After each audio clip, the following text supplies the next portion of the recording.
वाशिम शहरातील पाटणी चौकात काल रात्री दगडफेक झाली आहे। किरकोळ वादाचं रूपांतर मोठ्या वादात झालं। त्यामुळे काही काळ तणाव निर्माण झाला होता। त्यानंतर काही वेळातच दोनही गटांमध्ये दगडफेक सुरू झाली। दरम्यान पोलिसांनी घटनास्थळी धाव घेत जमावाला पांगवत परिस्थिती नियंत्रणात आणली आहे। यानंतर आता या भागात मोठा पोलीस बंदोबस्त तैनात करण्यात आलाय। आता सध्या शहरात तणावपूर्ण शांतता पाहायला मिळत असून अफवांवर विश्वास न ठेवण्याचं आवाहन पोलिसांकडून करण्यात येते।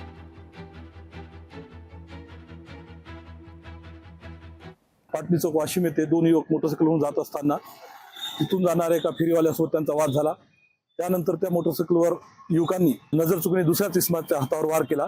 त्याच्या हाताला लागलेला आहे। त्यानंतर याच्यातून शहरात अफवा पसरवून दोन्ही समाजातील लोक एकत्र आले आणि त्यांच्यात वादी सुरू झाली।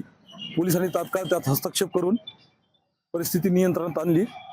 यात कुणीही गंभीर जखमी नाही किंवा कुणाचाही मृत्यू झालेला नाहीये। सदर घटनेबाबत पोलिसांनी एकूण 3 गुन्हे दाखल करून 6 आरोपी अटक केलेले आहेत। रात्रीपासून आता ही सध्या शांतता आहे। वाशिम शहरातील सर्व व्यवहार सुरळीत सुरू आहेत। लोकांनी कोणत्याही अफवावर विश्वास ठेवू नये। लोकशाही मराठी ऐका, पहा, जागरूक रहा।